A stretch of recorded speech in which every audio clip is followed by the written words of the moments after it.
Hello everyone, good morning. So, this is our lecture number 12, and we were discussing the second chapter of difference equation first. And in the previous video, we have seen the linear difference equation and the order of the difference equation. आणि आपण काही difference इक्वेशनच्या order कशा प्रकारे find out करतात ते पाहिलं. आणि आता आपण काही एक्झाम्पल्स पाहणार आहोत, त्याचाच पुढचा पार्ट. ठीक आहे. So the example is find the solution of y of t plus 1 minus t by t equals to t plus 1 factorial.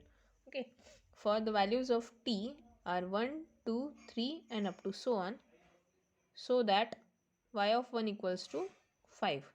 Okay, y of 1 equals to 5 दिलेलं आहे आणि इक्वेशन आहे y of t plus 1 minus t by t equals to t plus 1 factorial. Okay, आता या इक्वेशनचं solution find करू. ठीक आहे. Solution is given equation is y of t plus 1 minus t by t equals to t plus 1 factorial. ठीक आहे. y of t plus 1 minus t by t equals to t plus 1 factorial हे given equation झालं. आणि the corresponding homogeneous equation is, याचं corresponding homogeneous equation काय होईल, u of t plus 1 minus t u t equals to 0. Right hand side 0 करायचे. Then the solution of u t of equation 2 is u of t is equals to u of a product over s from a to t minus 1 p of s, आणि इथे टाकायची value, that is u of 1 product then p of s. आपली p of टीची value काय आहे, y of t plus 1 minus p of t u t असे असतं ना, और u of t plus 1 minus p of t u t. So p of टीची value इथे आहे T.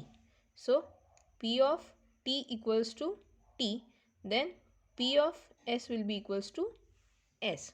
So p of s is s, that is equals to u of 1 minus u of 1 into t minus 1 factorial.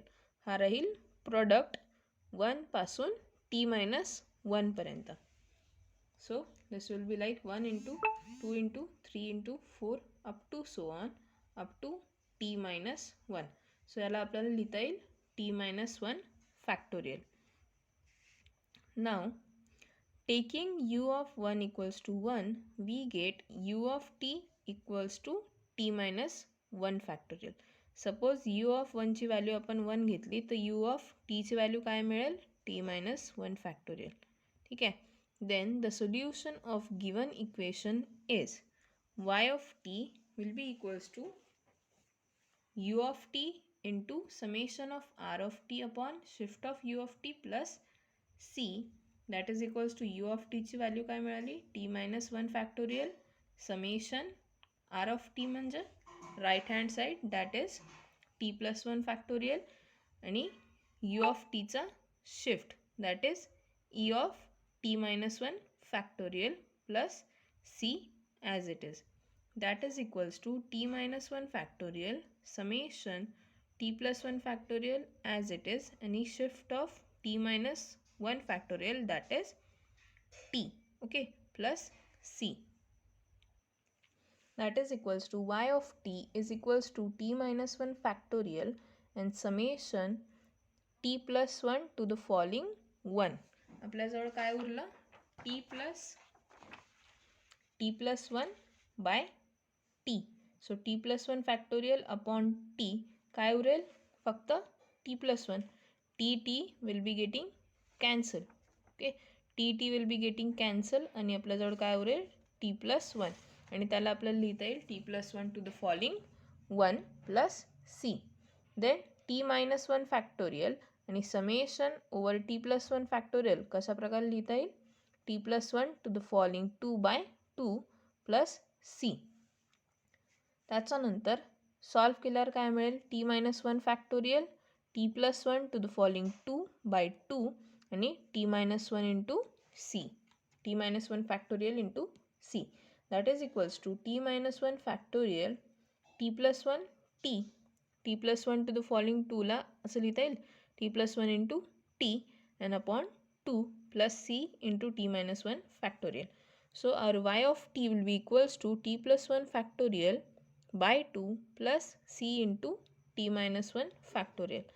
Now if y of 1 equals to 5, आपल्याला y of 1 ची value दिलेली आहे, y of 1 equals to 5, then 1 plus c equals to 5. टीच्या जागी जे T आहे तिथे 1 put करायचं, काय मिळेल 2 by 2 factorial by 2 plus c into 2 minus 1, that is c equals to 4. Okay, आणि परत c ची व्हॅल्यू या इक्वेशनमध्ये पुट केली तर आपल्याला y of t ची व्हॅल्यू मिळेल t plus 1 factorial by 2 plus 4 into t minus 1 factorial. Now the example, next one.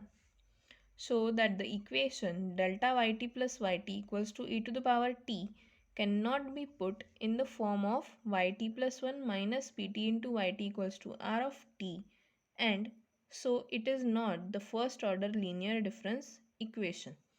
काय दाखवायचं आहे की हे जे इक्वेशन दिलेलं आहे हे आपल्याला या फॉर्ममध्ये लिहिता येणार नाही, म्हणजे ते first order linear difference equation नाही आहे. That is delta yt plus yt equals to e to the power t is not an first order linear difference equation. हे आपल्याला दाखवायचं आहे. Now our given equation is delta yt plus yt equals to e to the power t, or we can write it like y of t plus 1 minus yt, delta yt च्या जागी y of t plus 1 minus yt plus yt equals to e to the power t.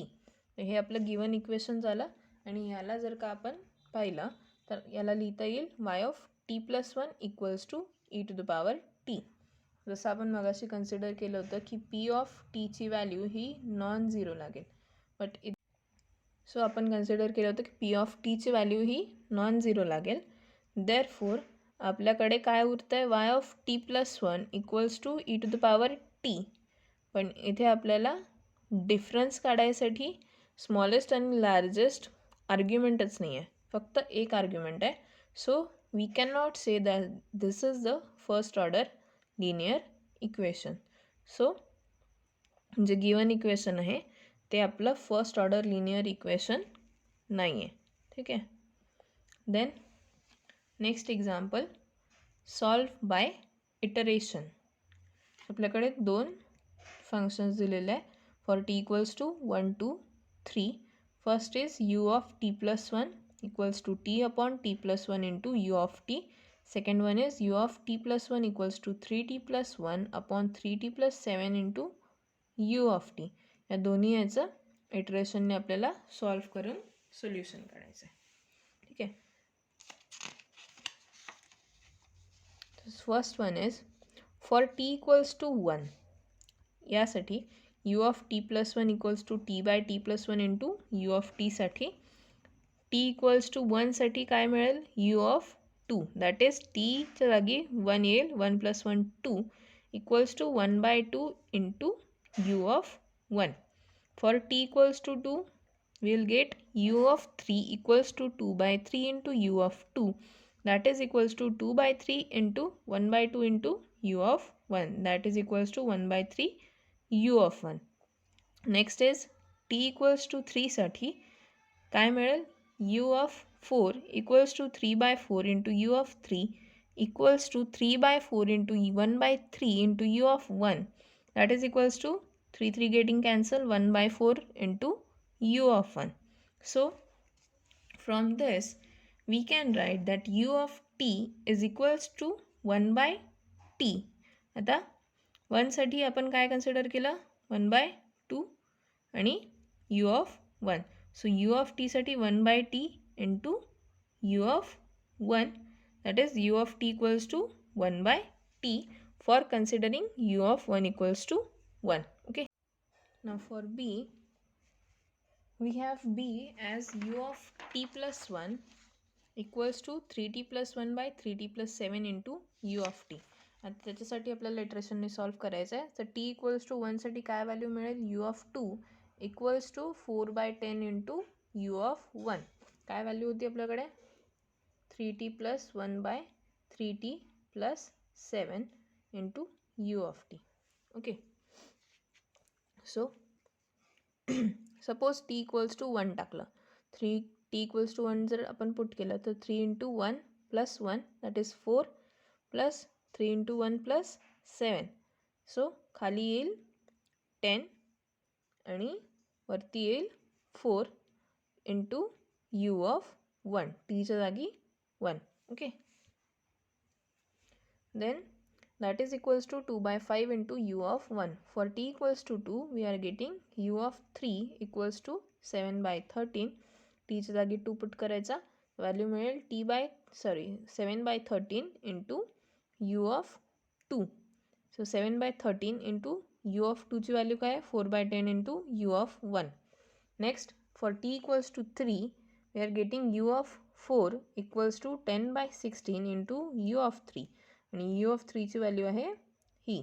So by solving this we are getting 7/13 into 1/4 into you of 1. आता या सर्वांना पाहिल्यानंतर आपल्याजवळ you of टीची value काय येईल, ए, दॅट इज एनी कॉन्स्टंट. आता प्रत्येक टर्ममध्ये आपण पाहून आलो, 2 here 7 into 4 28 here. So all the numerators are constant terms. So for that we have consider capital A and खालच्या साईडला 3t plus 4 into 3t plus 1. आता 3t प्लस 4 कन्सिडर करू. ठीक आहे, सो सपोज 1 जर का आपण कन्सिडर केला t इक्वल्स टू 1साठी. ठीक आहे, so 3 into 1 3 plus 4 that is 7 आणि इथे 3 into 1 plus 1 so 4. Okay, so येथे पण एक कॉन्स्टंट टर्म येईल फर्स्ट सारखी. देन टी इक्वल्स टू 2साठी काय येईल, इथे येईल एखादी constant term that is 7 into 4 काही येऊ शकते. नंतर 3 इंटू 2 3 इंटू 2 प्लस 4 आणि परत 3 इंटू 2 प्लस 1 6 प्लस 4 आणि इकडे काय येईल 7. Correct, 3 to the 6 plus 7. तिथे बघा 10 आला आहे आणि इथे एखादी कॉन्स्टंट टर्म. अशाच प्रकारे सॉल्व करत करत जर आपण कन्सिडर करत गेलो तर आपल्याला यू ऑफ टीची व्हॅल्यू काय मिळते, a/3t plus 4 into 3t plus 1. Now next one is find all the solution for this values of function. So first is u of t plus 1 minus e to the power 3t into ut equals to 0. And the second one is u of t plus 1 minus e to the power cos 2t into ut equals to 0. So solution पाहूया. First one is u of t is equals to u of a product over s equals to a to t minus 1 p of s. आता इथे p of टीच्या जागी काय आहे, e of 3t, और आपण बोलू शकतो p ऑफ एसच्या जागी काय आहे. ठीक आहे, सो कसं असतं, u of t plus 1 minus p t into u t equals to 0. So p of टीच्या जागी काय आहे, e to the power 3t. So p of एसच्या जागी काय येईल, e to the power 3s. Okay, एच्या जागी 1 first value of t that is u of 1 product of e to the power 3s. आता 3s आहे आपल्याकडे, तर एसच्या जागी आपण 1 2 3 4 अप टू सो ऑन जर का पुट करत गेलो t मायनस 1पर्यंत. ठीक आहे, u of 1 is considerable that it is a constant term, so we are using as capital A. and this product is e to the power 3 constant राहील आणि एसच्या टर्म व्हॅरी होतील. So 1 2 3 up to so on up to t minus 1. So this will give us e to the power 3 into this can be written as t into t minus 1 by 2. आपण जर 1 पासनं 1 2 3 4 up to so on जर n minus 1 पर्यंत गेलो तर आपण त्याला कसं लिहितो, n into n minus 1 by 2. Correct, n into n minus 1 by 2. तसंच इथे करायचं आहे t into t minus 1 by 2. Okay. Same second example. u of t is equals to u of a product over p of s. So एच्या जागी आपण put करू 1, that is u of a, आणि p of sच्या जागी काय आहे cos 2t. So आपण consider करू इथे एससाठी, दॅट इज cos 2s. आता u of 1च्या जागी a आणि हा product, so e to the power cos 2 e to the power cos 4, कारण 1पासनं 2 3 4 5 असे आपण पुट करणार आहोत एसच्या जागी. So 2 into 1 2, 2 into 2 4, so e to the power cos 2 e to the power cos 4 up to so on e to the power cos 2 into t minus 1. असंच आपण जर सॉल्व केले तर काय मिळेल, e to the power cos 2 plus cos 4 plus cos 6 up to so on cos 2t minus 1. आणि ह्याला जर का आपण सॉल्व केलं तर आपल्याकडे समेशनमध्ये एक फॉर्म्युला आहे, समेशन ऑफ कॉस 80. ठीक आहे, त्या फॉर्म्युलाचा यूज करू शकता. और तुम्हाला लावायचं असेल तर डबल अँगल फॉर्म्युलासुद्धा तुम्ही लावू शकता. साइन 2चा sine 2 equals to what, sine 2 equals to 2 into 2 sine into cos. So by using this we can write it like sin 2 t minus 1 by 2 t minus 1 by 2 upon 2 sin 1. So this is a solution for u of t plus 1, u of t plus 1 minus e to the power cos 2t into ut equals to 0. So this is all for this lecture, and next part we will see in the next one.